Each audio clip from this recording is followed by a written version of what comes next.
Maligayang pagbisita at pagbabalik po sa ating munting channel. Narito na po, ang karugtong ng ating istorya. Ika-337 na kabanata. Ang pagbabalik aksyon. Si Alex, Debbie at Callisto, ay naglakad patungo sa gate ng palasyo, kasunod ang ilang daang disipulo, na determinadong makita ang kanilang pag-alis. Aalis na kami, wika ni Alex at kumaway sa mga disipulo.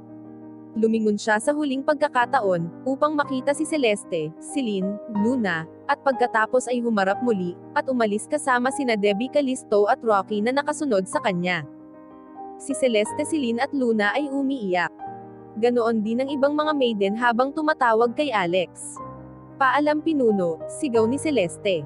Mag-ingat kayo sa biyahe, hiling ni Celine. Bumalik kayo kaagad sa abot ng inyong makakaya, sigaw ni Luna. Ang kanilang mga boses ay umalingaw-ngaw sa Appalachian Mountains. Si Debbie ay sumakay ng asno pababa ng bundok. Ito ay mahigit kalahating oras upang makarating sa kalsada.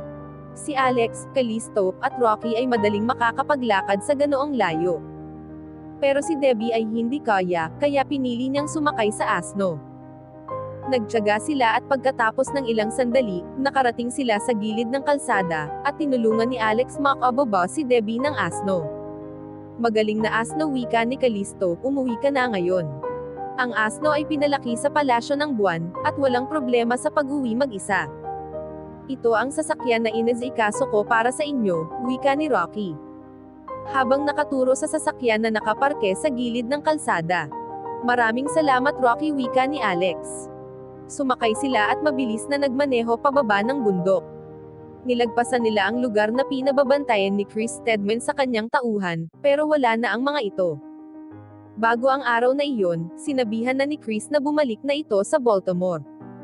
Ilang buwan na rin, at walang kahit anong palatandaan na pagbaba ni Alex sa bundok. Kaya inasahan ni Chris na patay na si Alex, at sumuko na sa paghahanap dito. Sa wakas ay dumating na sila Alex sa airport at nagpaalam kay Rocky. Pagkatapos silang tatlo ay sumakay na ng eroplano pabalik sa Baltimore. Ang Silver Lake ay kilalang sikat na tourist attraction sa Baltimore. Pero ang kahit sinong turista na darating sa araw na iyon ay madidismaya. Ang mga pulis ay kulang sa puwersa. Hinarangan ang akses patungo sa lawa. Marami sa mga turista ang nagbubulungan, hindi masaya, at hindi ma-enjoy ang tanawin.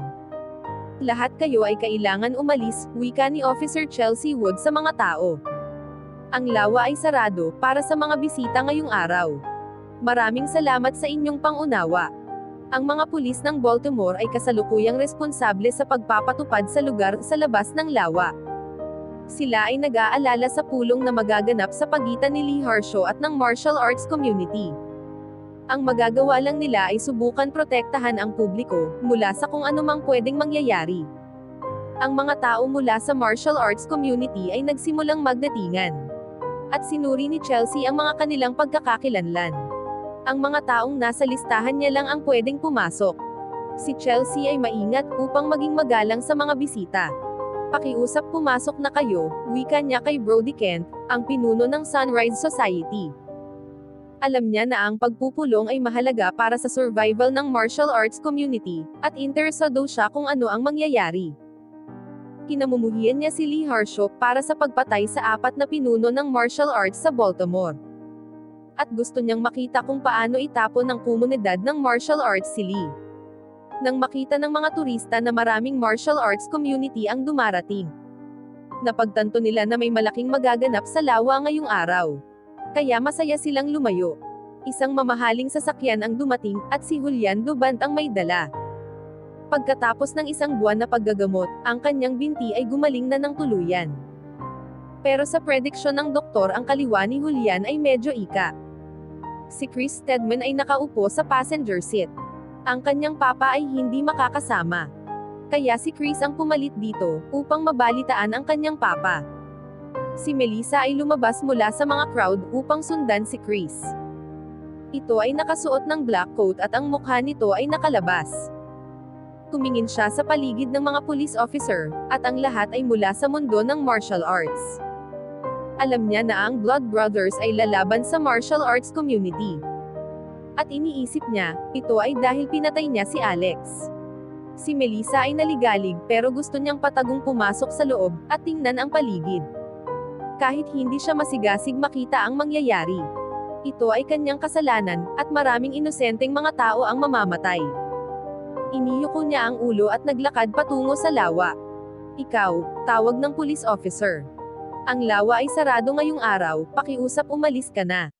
Nang si Melissa ay tatalikod na, isang martial artist ang nakipagtalo sa maraming police officer. Nang ang police officer sa harapan ni Melissa ay nagmadali upang tumulong. Kinuha ni Melissa ang pagkakataon upang patagong pumasok. Maraming mga upuan ang nakaayos sa lawa. At ilang mga martial artist ang palakad-lakad sa paligid. Ang mga tao ay patuloy na dumarating kada oras. Sa kabilang dako ng lawa ay may maliit na building, at si Lee ay nakaupo doon. Nakapikit at inihanda ang kanyang kaisipan. Mga telang may talsik ng dugo ang nakapila sa ibabaw ng lamesang kahoy. Si Chris at Julian ay pumasok sa building mula sa likod na pintuan.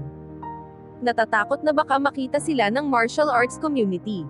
Si Julian ay ika-ika, pero kailangan niyang tanggapin ang dumating na takda sa bagong parte ng kanyang buhay. Nang makita nila ang mga telang may talsik na dugo, lalo silang kinabahan. Nakilala nila ito na pag-aari ni Zachariah Holbrook, at ng ibang mga pinuno. Hello Mr. Harshaw, wika ni Chris. Hello Mr. Harshaw, ulit ni Julian. Marahan na iminulat ni Lee ang kanyang mga mata, nakita si Chris at Julian, at tumango. Ngayong araw ang lahat ng martial arts community ay pupunta dito, wika ni Chris. Marami na sa kanila ang nakaupo malapit sa lawa, at marami pang tao ang darating. Hindi magtatagal ay makukuha muna ang iyong paghihiganti. Iniisip ni Lee ang kanyang namatay na apprentice at natahimik.